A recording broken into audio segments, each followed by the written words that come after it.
একো কাম নকৰে, তেওঁলোকে গোৱালপাৰা ধুবুৰী চিন্তা কৰি থাকে। সুশান্ত গোহাঁই কিন্তু উন্নয়নৰ কথা পাতে আৰু নাজিয়াৰ এজন ভেঞ্চাৰ বিধায়ক আছে বুলি কৈছে।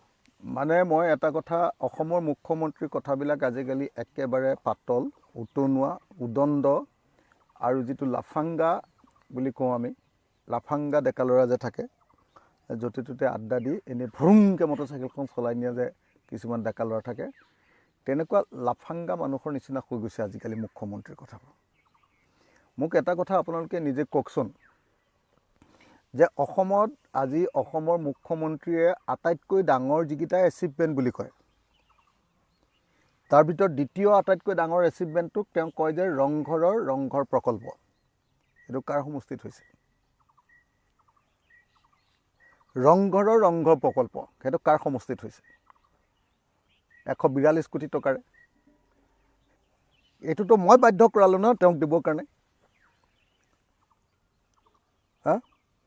তাৰ পাছত আপুনি আজি অসমৰ মুখ্যমন্ত্ৰীৰ বা অসম চৰকাৰখনৰ আটাইতকৈ ডাঙৰ নদী নিয়ন্ত্ৰণৰ যিটো আঁচনি, তেওঁলোকে ৱৰ্ল্ড বেংক আৰু ADBৰ পৰা লয়, এছিয়ান ডেভেলপমেণ্ট বেংক আৰু ৱৰ্ল্ড বেংক।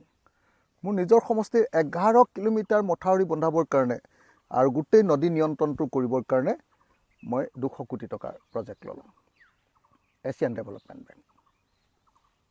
এইটো কাৰ সমষ্টিত হৈছে? অসম চৰকাৰৰ দিনৰ আটাইতকৈ ডাঙৰ যিকেইটা প্ৰজেক্ট, ডিষ্ট্ৰিক্ট ষ্টেডিয়াম, এইটো শিৱসাগৰত ল'লোঁ 50 কোটি টকা। চাৰ্কিট হাউচ বনোৱা, সেইটোও শিৱসাগৰত ল'লোঁ। তেওঁলোকৰ যিমান প্ৰজেক্ট আছে না, স্পেচিয়েল প্ৰজেক্ট যিমান আছে, এনেইতো সাধাৰণ প্ৰজেক্টবিলাক চবেই সমানে পায়, কিন্তু স্পেচিয়েল প্ৰজেক্ট যেনেকৈ ধৰক স্পেচিয়েল অসম চৰকাৰ স্পেচিয়েল প্ৰজেক্ট অসম মালা, মই 2টা ৰাস্তা ল'লোঁ। এটাৰ নাম BG ৰোড 122 কোটি টকা, এটাৰ নাম বৰালি 102 কোটি টকা। গতিকে তেওঁলোকৰ যিমানবিলাক ফ্লেগশ্বিপ প্ৰগ্ৰেম আছে, সকলোবিলাক ফ্লেগশ্বিপ প্ৰগ্ৰেমে মই লৈ ল'লোঁ। তেওঁলোকৰ যিমানবিলাক ডাঙৰ তেওঁলোকৰ প্ৰজেক্ট আছে, সকলো প্ৰজেক্টে লৈ ল'লোঁ। আৰু আটাইতকৈ ডাঙৰ কথা যে টাউনৰ পানী যোগান প্ৰকল্পৰ কাৰণে যি প্ৰকল্প লাগে, টাউনৰ পানী যোগান, আমাৰ শিৱসাগৰৰ 30% মানুহে খোৱা পানী পায় টাউনৰ। মই আমাৰ শিৱসাগৰৰ 100% পাবৰ কাৰণে তাৰ কাৰণে 35 কোটি টকাৰ প্ৰজেক্ট আনিলোঁ চেণ্ট্ৰেল গভৰ্ণমেণ্টৰ পৰা। অহা মাৰ্চ মাহত শিৱসাগৰক ৱৰ্ল্ড হেৰিটেজ চাইটৰ টেণ্টেটিভ লিষ্টত ভৰাবৰ কাৰণে লাগি আছোঁ। হিমন্ত বিশ্ব শৰ্মা চৰকাৰৰ দিনত খোৱা আটাইতকৈ ডাঙৰ আৰু এটা বস্তু আনিছিলোঁ, আকৌ শিৱসাগৰ কি কয়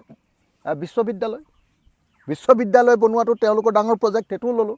ষ্টেডিয়াম বনোৱাটো তেওঁলোকৰ ডাঙৰ প্ৰজেক্ট, সেইটোও ল'লোঁ। তাৰপিছত আপোনাৰ কি কয় আপোনাৰ চাৰ্কিট হাউচ বনোৱাটো তেওঁলোকৰ ডাঙৰ প্ৰজেক্ট, সেইটোও ল'লোঁ। অসম মালাটো তেওঁলোকৰ ডাঙৰ প্ৰজেক্ট, সেইটোও ল'লোঁ। আৰু অতিসাক্ষী কেন্দ্ৰবিলাকক কিবা কিবি কৰাৰ যিটো স্পেচিয়েল প্ৰজেক্ট, সেইটো ৰংঘৰ প্ৰকল্প ল'লোঁ। আপুনি চাওক, কোনটো প্ৰকল্প মই ল'ব নোৱাৰাকৈ আছোঁ, আৰু সেইবিলাক মোক দিব নোখোজে তেওঁ। মই দম দি হিমন্ত বিশ্ব শৰ্মাক, ধমকি লগাই হিমন্ত বিশ্ব শৰ্মাৰ পৰা এটা প্ৰজেক্ট লৈছোঁ। মাত্ৰ মোক হিমন্ত বিশ্ব শৰ্মাই এটাই অন্যায় কৰিলে, সেইটো হ'ল যে শিৱসাগৰ মেডিকেল কলেজখন মোৰ সমষ্টিৰ পৰা অকণমান আগত গুচি গ'ল, ডিমৌ সমষ্টিত। অকল অন্যায় কৰিছে এটা, বাকী আৰু কিনো মোতকৈ বেছিকৈ প্ৰজেক্ট নিলে সেইটোকে দেখুৱাই দিয়কচোন। এতিয়া মেডিকেল কলেজক বাদ দি ডিমৌ বিধানসভা সমষ্টিত মোতকৈ আৰু কি বেলেগ প্ৰজেক্ট নিলে সেইটোকে দেখুৱাই দিয়ক। আৰু অসমৰ মুখ্যমন্ত্ৰীজনে লিডাৰ অফ দ্য অপজিশ্যনৰ সমষ্টিটোক যদি যদি ভেঞ্চাৰ MLA বুলি কয়, তেতিয়া কাইলৈ তেওঁ যে লিডাৰ অফ দ্য অপজিশ্যন হ'ব, কাইলৈ যদি আমি চৰকাৰ গঠন কৰোঁ, তেওঁ যেতিয়া লিডাৰ অফ দ্য অপজিশ্যন হ'ব, তেওঁতো তেতিয়া ভেঞ্চাৰ MLA হ'ব, একেটাই হ'ব। এটা কি প্ৰমাণ কৰিলে যে তেওঁৰ ৰাজত্বকালত বিৰোধী দলবিলাকক যি ধৰণে উন্নয়নমূলক কাম দিব লাগে, লিডাৰ অফ দ্য অপজিশ্যনক যি ধৰণে সন্মান কৰিব লাগে, সেই সন্মানটো তেওঁ কৰা নাই বুলিয়ে ক'লে। তাৰ কাৰণে জগৰীয়া দেৱব্ৰত শইকীয়া নহয়, তাৰ কাৰণে জগৰীয়া হিমন্ত বিশ্ব শৰ্মা। মই সেইকাৰণে ক্লিয়াৰলি কৈছোঁ যে তুমি যে ইমান যে ডাঙৰ কথা ক'লা যে ডিমৌক একদম উন্নয়নৰ কাৰণে লাগি থাকে, ময়ো এইবাৰ 85টা PMGSY ৰাস্তা আনিছোঁ চেণ্ট্ৰেল গভৰ্ণমেণ্টৰ পৰা, 85টা চেণ্ট্ৰেল গভৰ্ণমেণ্টৰ পৰা ৰাস্তা আনিছোঁ। যিমানবিলাক ফ্লেগশ্বিপ, যিমানবিলাক তেওঁলোকৰ ডাঙৰ প্ৰজেক্ট আছে, প্ৰত্যেকটো প্ৰজেক্টে মই শিৱসাগৰত লৈছোঁ, প্ৰত্যেকটো প্ৰজেক্টে। আৰু তাতকৈ যদি বেছি প্ৰজেক্ট ল'ব লাগে তেতিয়াহ'লে মই নিজেই অসমৰ মুখ্যমন্ত্ৰী হ'ব লাগিব, নহ'লে PWDৰ মিনিষ্টাৰ হৈ ল'ব লাগিব, তেতিয়াহে মই বাকীখিনি পাৰিম। আৰু মোৰ দিনত B.Ed কলেজখন শিৱসাগৰত মই কমপ্লিট কৰিছোঁ, এতিয়া খালি সেইখন ঠাই মোৰ ঠাইৰ পৰা গুচি গ'ল। B.Ed কলেজখন মই কমপ্লিট কৰিছোঁ, কমপ্লিট। মোক কৰা ডাঙৰ অন্যায়টো এটাই মাত্ৰ, এটা অন্যায় কৰি দিলে হিমন্ত বিশ্ব শৰ্মাই মোক জীৱনত, সেইটো হ'ল এই ডিমৌৰ এই উপনিৰ্বাচন যে হৈছিলে, উপনিৰ্বাচনত আহি তেওঁ কৈ দিলে যে মেডিকেল কলেজখন ডিমৌত দিম বুলি। গতিকে ডিমৌত খালি মেডিকেল কলেজখন, আমাৰ শিৱসাগৰ টাউনৰ পৰা কেই কিলোমিটাৰমান দূৰত মেডিকেল কলেজখন খালি মোৰ তাৰ পৰা গ'ল। আমি সেইখন শিৱসাগৰ টাউনত লগাবৰ কাৰণে চেষ্টা কৰিছিলোঁ, মই যুঁজিবই খুজিছিলোঁ। শিৱসাগৰ মানুহে ক'লে যে বৰ শিৱসাগৰ টাউনৰ পৰা বেছি দূৰ নহয় কাৰণে লাগি থাকিব নালাগে, বাদ দিয়ক, নহ'লেতো মই যুঁজিবই খুজিছিলোঁ। গতিকে মই অত্যন্ত স্পষ্ট ভাষাৰে আপোনালোকক ক'ব খুজিছোঁ যে হিমন্ত বিশ্ব শৰ্মা নিৰ্বাচনৰ ওচৰ চাপি অহাৰ লগে লগে তেওঁৰ নটটো ঢিলা হৈ গৈ আছে। কোনোবা দিন নটটো একেবাৰে খুলি পৰে বুলি মোৰ ভয় হৈছে। খালি হিমন্ত বিশ্ব শৰ্মাৰ মাথাৰ মগজুৰ নটটো কেতিয়াবা একেবাৰে খুলি পৰিলেও মানুহটো এই ৰাস্তাই ৰাস্তাই ঘূৰি ফুৰোঁ হ'ব। তেতিয়া এতিয়াতো তাৰ আগৰ অৱস্থাটো হৈ আছে মানুহটো ভাগৰ। চব কথাবিলাকেই অসংলগ্ন, চব কথাবিলাকেই 2 নম্বৰী, এটাও সৎ শুদ্ধ কথা ক'বলৈ নাই, খালি 2 নম্বৰী। তেওঁ এটা কথা কওকচোন যে নহয় আমি তোমালোকক বিদেশী সমস্যাৰ সমাধান কৰিম বুলি কৈছিলোঁ, ইমান বিদেশী খেদিলোঁ বুলি সেইটো দেখুৱাই দিয়া না ভাই। তোমাৰ দমটো তাৰ উকাতটো তাতহে চা মুখ্যমন্ত্ৰী হিচাপে। তুমি এইটোৱে ক'ব পাৰিবা যে মই অসমৰ মুখ্যমন্ত্ৰী হৈ অসমৰ ইতিহাসত আটাইতকৈ বেছিকৈ ধাৰ ল'লোঁ। তৰুণ গগৈ চৰকাৰলৈকে 59 বছৰত অসমৰ মুঠ ধাৰ আছিলে 42,000 কোটি টকা। হিমন্ত বিশ্ব শৰ্মাই যোৱা 31 মাৰ্চ 2025লৈকে সেইটোক 1,77,000 কোটি টকা কৰি দিলে। আৰু এই 2026 চনৰ 31 মাৰ্চলৈকে এতিয়া যে আমাৰ বাজেট দিব, 31 মাৰ্চলৈকে যিখন বাজেট আহিব এতিয়া মানে ভোট অফ একাউণ্ট আহিব, তাত হিচাপ আহি যাব যে 31 মাৰ্চলৈকে তেওঁৰ ধাৰটো হ'ব 2,20,000 পৰা 2,30,000 কোটি টকাৰ ভিতৰত। তো গতিকে তেওঁতো একো মহাত কাম কৰিব নোৱাৰিলে। অসমৰ মানুহে বহুত কৈ আছিলে, বহুত কিছুমান মানুহে সাংবাদিক বুদ্ধিজীৱী সাংঘাতিক প্ৰচাৰ কৰি আছিলে যে হিমন্ত বিশ্ব শৰ্মাৰ নিচিনা দক্ষ মুখ্যমন্ত্ৰী এজন আহিলে অসমখন পৰিৱৰ্তন হৈ যাব। ঘোঁৰাৰ গাছটো কাটিলে তেওঁ ইমান দিন। এতিয়া বিদেশী এটা খেদিব নোৱাৰি, 1674টা বিদেশী খেদিছে, সকলো মুখ্যমন্ত্ৰীতকৈ কম। 1674টা মুখ্যমন্ত্ৰী কি কয় বিজেপি চৰকাৰৰ দিনত 10 বছৰত 1674টা বিদেশী খেদি এতিয়া কৈ আছে যে কি মিয়াক কষ্ট দিব লাগে। হেৰ' বাপু, তো কোনেনো মিয়াক কষ্ট দিবৰ কাৰণে মুখ্যমন্ত্ৰী পাতিছিলে? মুখ্যমন্ত্ৰী পাতিছিলোঁ মিয়া হওক হিন্দু বাংলাদেশী হওক চববিলাককে, যিবিলাক বিদেশী 71 চনৰ 24 মাৰ্চৰ পিছত অহা সেইবিলাকক খেদিবৰ কাৰণেহে মুখ্যমন্ত্ৰী পাতিছিলোঁ। তোমাৰ দিনত যদি বাংলাদেশী গৈ যদি সঁচাকৈ ডিব্ৰুগড় বা দুলীয়াজান পাবলৈ পাইছে তেতিয়াহ'লে তুমি মুখ্যমন্ত্ৰী হিচাপে পদত্যাগ কৰিব লাগেনে নাই? কাৰ ওচৰত তুমি এইবোৰ মানে বিলাপ তৰি আছা? কাৰ ওচৰত কথা কৈ আছা তুমি? এইটো যিটো কাম তোমাৰ আছিলে সেইটো তুমি কৰিব নোৱাৰিলা। কৰিব নোৱাৰি তুমি এতিয়া ইলেকশ্যনৰ সময়ত কথাটো বদলাবৰ কাৰণে কৈছা যে মিয়াক কষ্ট দিব লাগে, 5 টকাৰ ঠাইত 4 টকা দিব লাগে। এইটো পাগলেহে কয়, সৰু ল'ৰাইও নকয় এনেকুৱা কথা, পাগলে কয়, পাগলে। যিবিলাক মানুহৰ একদম মাথাৰ একদম বেয়া হৈ গৈছে, আজিকালি পাগল বুলি নকয় আৰু, তো আজিকালি মানসিকভাৱে বিশেষভাৱে সক্ষম বুলি যিটো কয়, সেই মানুহে এনেকুৱা কথা কয়। এজন অদৰকাৰী মুখ্যমন্ত্ৰী, এজন সাম্প্ৰদায়িক মুখ্যমন্ত্ৰী, এজন অসম বিৰোধী মুখ্যমন্ত্ৰী, সমন্বয়ৰ অসমখন বৰ অসমখনক ভাঙি থানবান কৰি দিব পৰা 2 নম্বৰী, 2 নম্বৰী 3 নম্বৰী ক্লাছ নাইকিয়া মুখ্যমন্ত্ৰী, একদম ক্লাছ নাইকিয়া মুখ্যমন্ত্ৰী এজন যদি কোনোবা হ'ল অসমত, সেইজন হ'ল হিমন্ত বিশ্ব শৰ্মা। আসনক লৈ তেওঁ কৈছে যে কি মুখ্যমন্ত্ৰীয়ে কি 94খন আসন বিজেপিয়ে পাব বুলি কৈছে, বিজেপি মিত্ৰজোঁটে। যদি বিজেপি মিত্ৰজোঁটে 94খন আসনেই পায় তেতিয়াহ'লে তেওঁ এই পাগলামিবিলাক কেলৈ কৰি আছে আপুনি নিজে কওক। যদি বিজেপি মিত্ৰজোঁটে যদি সঁচাকৈ ভাল অৱস্থানতে আছে, যদি চৰকাৰ গঠনেই কৰিব পাৰে, তেতিয়াহ'লে হিমন্ত বিশ্ব শৰ্মাই এই পাগলামিবিলাক কেলৈ কৰি আছে? যে মিয়াক কষ্ট দিবলৈ মই জন্ম হৈছোঁ, 5 টকাৰ ৰিক্সা ভাড়া 4 টকা দিবা, এইবিলাক পাগলৰ নিচিনা যে কথাবিলাক কৈ আছে, এইবিলাক নদ ঢিলা খোৱা মানুহ। যেতিয়া কাম নকৰাকৈ যায়, গোটেই 5 বছৰ একো কাম কৰিব নোৱাৰিলে, মানুহে চবেই গম পাই গ'ল যে এইটো এটা থাৰ্ড ক্লাছ মানুহ এটা, এই মালটো গেলা। এই বুলি যেতিয়া গম পাই গ'ল, এতিয়া গম পাইছে যে এইবাৰ শাসনৰ গাদীৰ পৰা যাব। আৰু তেওঁ এটা কথা জানে যে বাকী মানুহবিলাকে শাসনৰ পৰা গাদীৰ পৰা গ'লেও ইমান বেছি ভয় নকৰে। এওঁটোতো শাসনৰ গাদীৰ পৰা গ'লেতো তেওঁ মৰি গ'ল, তেওঁতো কেছ দুনিয়াৰ। যিমানবিলাক 2 নম্বৰী কাম অসমত আছে, সেই আটাইবিলাক 2 নম্বৰী কামৰ চৰ্দাৰজনৰ নাম হিমন্ত বিশ্ব শৰ্মা হয়নে নহয় বাৰু? অসমৰ সকলো 2 নম্বৰী কাম, আমাৰ জীৱনত দেখা আটাইতকৈ ডাঙৰ ডাঙৰ কেলেংকাৰীকেইটা কি? উত্তৰ কাছাৰ কেলেংকাৰী, হিমন্ত বিশ্ব শৰ্মাৰ নাম আছিলে। APSC কেলেংকাৰী, হিমন্ত বিশ্ব শৰ্মাৰ নাম ওলাইছিলে নে নাই আপোনালোকক? সাৰদা কেলেংকাৰী, হিমন্ত বিশ্ব শৰ্মাৰ নাম ওলাইছিলে। তাৰপিছত লুই বাৰ্জাৰ কেলেংকাৰী, হিমন্ত বিশ্ব শৰ্মাৰ নাম ওলাইছিলে। প্ৰত্যেকটো কেলেংকাৰীতেই হিমন্ত বিশ্ব শৰ্মাৰ নাম। অসমৰ ইতিহাসৰ আটাইতকৈ কেলেংকাৰীযুক্ত মানুহজনৰ নাম হিমন্ত বিশ্ব শৰ্মা। সেই মানুহজনে মানে মাজতে ভাও দিছিলে যে তেওঁ বৰ দক্ষ, তেওঁ বৰ কামৰ মানুহ, তেওঁ মুখ্যমন্ত্ৰী হ'লে অসমখন বদলাই দিব। কি বদলালে? কেইখনমান অভাৰব্ৰিজ। ব্ৰহ্মপুত্ৰ নদীখন পুতি, 50 মিটাৰ ব্ৰহ্মপুত্ৰ নদীখন পুতি তাৰ ওপৰত এখন খোজকাঢ়িব পৰা দলং, ফুটপাথ, আৰু কেইটামান মথাউৰি গোটেই অসমত। তাৰ বাহিৰে অসমৰ মুখ্যমন্ত্ৰী হিচাপে তেওঁৰ অৱদানটো আপোনালোকে গোটেই অসমৰ সমাজ জীৱনত দেখুৱাওকচোন। ৰাস্তা পদূলিটোতো চবেই বনাই বাৰু দেই। তাৰ বাহিৰে অসমৰ কেইজন মানুহক বেংগলোৰ, চেন্নাইত কাম কৰি থকা কেইটা মানুহক ঘূৰাই আনিলে? অসমক বিদেশীমুক্ত কৰাৰ কাৰণে কি কি ব্যৱস্থা ল'লে? অসম চুক্তিৰ 6 নম্বৰ দফা ৰূপায়ণ কৰি অসমক সাংবিধানিক ৰক্ষা কৱচ কৰি দিবৰ কাৰণে কি ব্যৱস্থা ল'লে?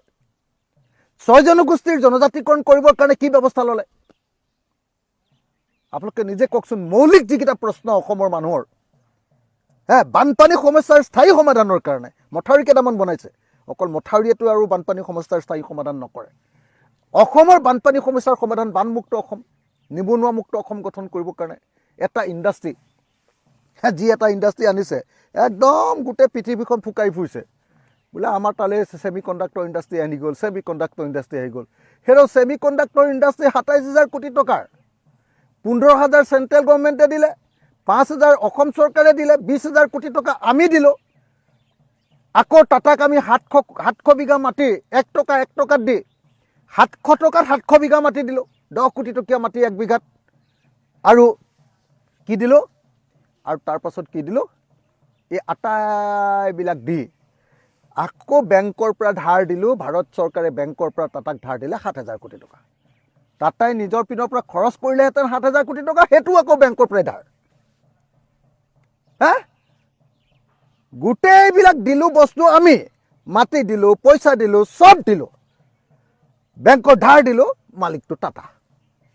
তাৰপিছত অসমৰ মানুহে কি পালে? কেইটামান চকীদাৰ পাব, ছিকিউৰিটি গাৰ্ড পাব, কেইটামান সেই এছেম্বল কৰা লেবাৰ পাব, আৰু কি পাব? এনেকুৱা বদমাছ। তাৰ বিনিময়ত যেতিয়া টাটাক ছেমি কণ্ডাক্টৰ ইণ্ডাষ্ট্ৰী দি তাৰ বিনিময়ত বিজেপিয়ে টাটাৰ পৰা 700 কোটি টকাৰ 765 কোটি টকাৰ ডনেশ্যন লৈ ল'লে। 765 কোটি টকাৰ ডনেশ্যন লৈ ল'লে। খবৰ লৈ লওক, হয়নে নহয়? অসমৰ ছেমি কণ্ডাক্টৰ ইণ্ডাষ্ট্ৰীত 15,000 কোটি টকা চেণ্ট্ৰেল গভৰ্ণমেণ্টে ফ্ৰী দিলে টাটাক, 5,000 কোটি টকা অসম চৰকাৰে ফ্ৰী দিলে, মাটি ফ্ৰী দিলে 700 বিঘা, লোন দি দিলে 7,000 কোটি টকা। আৰু তাৰপাছত তাৰ পৰা হিমন্ত আৰু নৰেন্দ্ৰ মোদীয়ে কিমান ঘোষ পালে, কিমান উৎকোচ ল'লেতো সেইটো নাজানো, কিন্তু আকৌ বিজেপি পাৰ্টিৰ কাৰণে ডনেশ্যন ল'লে 765 কোটি টকা। এইটোৱে ছেমি কণ্ডাক্টৰ ইণ্ডাষ্ট্ৰী, এইটোৱে ইণ্ডাষ্ট্ৰিয়েলাইজেশ্যন। এওঁলোকৰ ইণ্ডাষ্ট্ৰিয়েলাইজেশ্যন এইটোৱে। কেইটা অসমৰ এই মানুহবিলাকৰ, অসমৰ যে এই যে আজি আপোনাৰ শদিয়াত যে মানুহবিলাকে কি কয় আপোনাৰ আলু পেলাই দিছে, আলু ৰাখিবৰ কাৰণে কেইটা গুদাম বনালে, আলুৰ গুদাম। কেইটা কোল্ড ষ্ট'ৰেজ বনালে অসমৰ চব্জিবিলাকৰ কাৰণে। অসমৰ চব্জিৰ পৰা তাক এটা ইণ্ডাষ্ট্ৰী চব্জিৰ পৰা অসমৰ উৎপাদিত বস্তুৰ পৰা ইণ্ডাষ্ট্ৰি বনোৱা কেইটা ইণ্ডাষ্ট্ৰি হ'ল কওক য'ত অসমীয়া মানুহে চাকৰি পাব গতিকে এনেকুৱা ধৰণৰ কথা কৈ থাকি লাভ নাই হিমন্ত বিশ্ব শৰ্মাক অতি স্পষ্ট ভাষাৰে কৈছোঁ 94খনৰ সপোন দেখি থাকা 94খনৰ সপোন দেখি লাষ্টত গৈ 9.4 হৈ যাবগৈ পাৰে 9.4খনো আসন হৈ যাব পাৰে বিজেপিৰ অকলশৰীয়াকৈ অসমৰ মানুহৰ মুড কিন্তু বেলেগ ধৰণৰ আছে যি ধৰণে বস্তুৰ দাম বঢ়াই দিলে যি ধৰণে মূল ইছ্যুৰ পৰা মানুহক আঁতৰাই লৈ গ'ল যি ধৰণে মানুহৰ অৰ্থনৈতিক অৱস্থা বেয়া কৰি পেলালে যি ধৰণে অসমৰ মানুহৰ ব্যৱসায় বাণিজ্য খতম কৰি পেলালে যি ধৰণে সকলোৰে ডিঙিত টেপা মাৰি বাক স্বাধীনতা নাইকিয়া কৰি পেলালে অসমৰ মানুহে এবাৰ মিৰাকুল কৰি দিব পাৰে কিন্তু এবাৰ সঁচাকৈ 94 নহয় 9.4 অৰ্থাৎ 9খন বা 10খন আসনে হিমন্ত বিশ্ব শৰ্মাৰ পাৰ্টিক দিব পাৰে এবাৰ হিমন্ত বিশ্ব শৰ্মা নিজেও যদি সমষ্টিটোত কেতিয়াবা হাৰি যায় সেইটো অবিশ্বাস কৰিবলগীয়া একো নাই মিত্ৰতা কিমান কি আগবাঢ়িছে এই কথাটো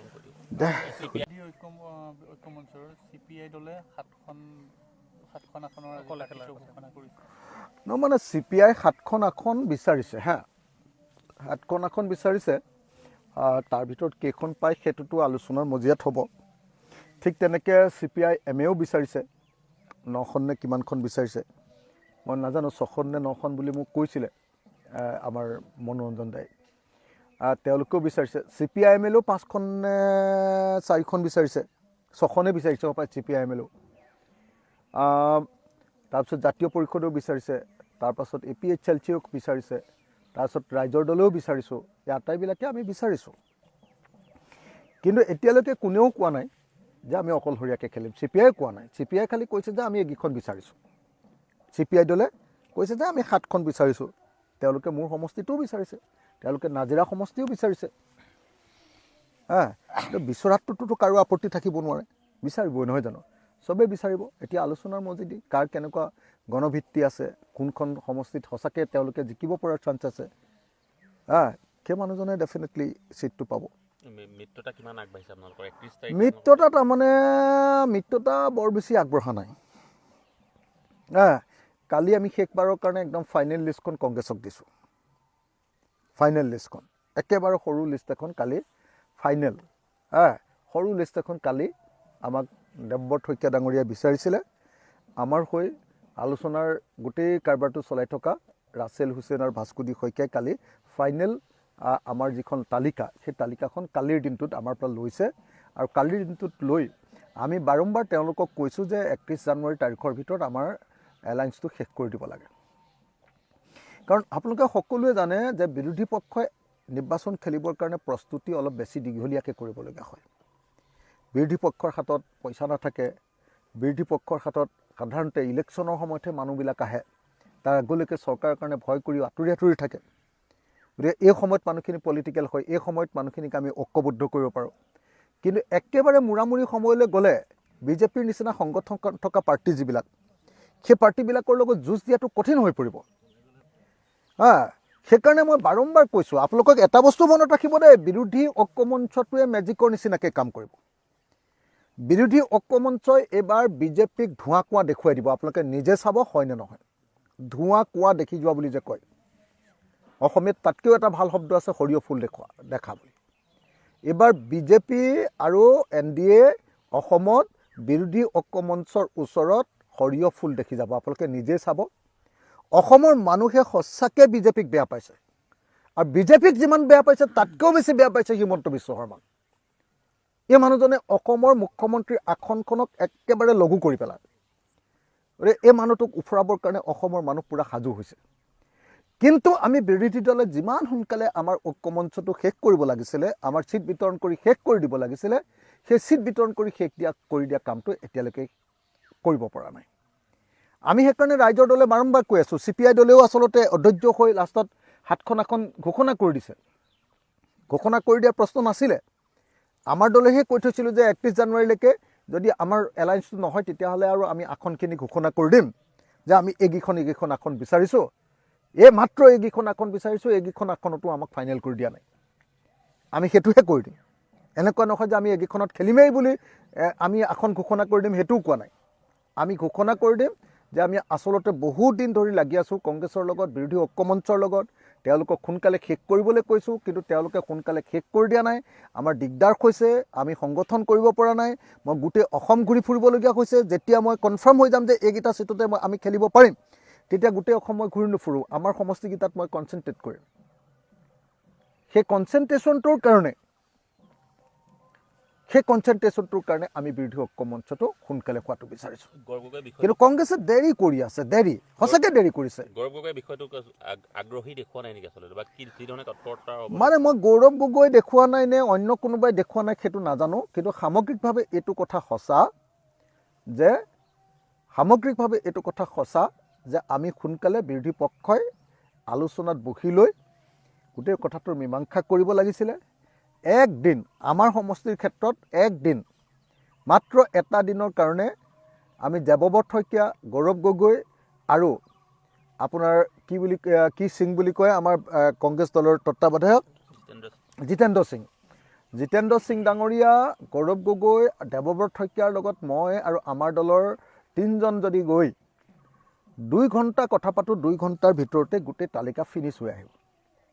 কিন্তু সেই আলোচনাটোকে তেওঁলোকে এতিয়ালৈকে অৰ্গেনাইজ কৰা নাই। আমি বাৰম্বাৰ কৈ আছোঁ যে সেই আলোচনাটো আমাক অৰ্গেনাইজ কৰি দিয়ক, আমি 2 ঘণ্টাৰ ভিতৰত শেষ কৰি দিম। সেইকাৰণে মই গৌৰৱ গগৈৰ প্ৰতি আহ্বান জনাইছোঁ যে আপুনি আঁতৰি নাথাকি কথাটো শেষ কৰি পেলালে ভাল আছিলে।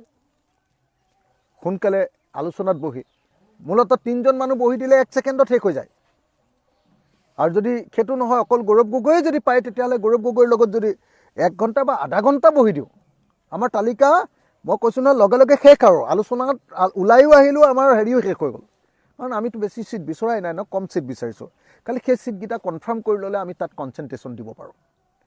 নহ'লে মানে একে ঠাইতে লাগিব নোৱাৰি।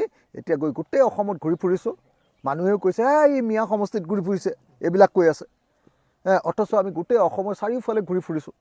গতিকে মই আশা কৰিছোঁ যে অতি সোনকালে 31 জানুৱাৰী তাৰিখৰ ভিতৰত আমাৰ বিৰোধী ঐক্যমঞ্চৰ ছিট বিতৰণ সমাপ্ত হওক, আসন বিতৰণ শেষ হৈ যাওক, আৰু আমি সঁচাকৈ এই হিন্দুত্ববাদী 2 নম্বৰী সাম্প্ৰদায়িক একেবাৰে জঘন্য ৰাজনৈতিক দল বিজেপি RSS আৰু তাৰ আটাইতকৈ জঘন্যতম মুখ্যমন্ত্ৰী হিমন্ত বিশ্ব শৰ্মাক এইবাৰ আমি পৰাজিত কৰিবৰ কাৰণে আগবাঢ়ি যাব লাগে।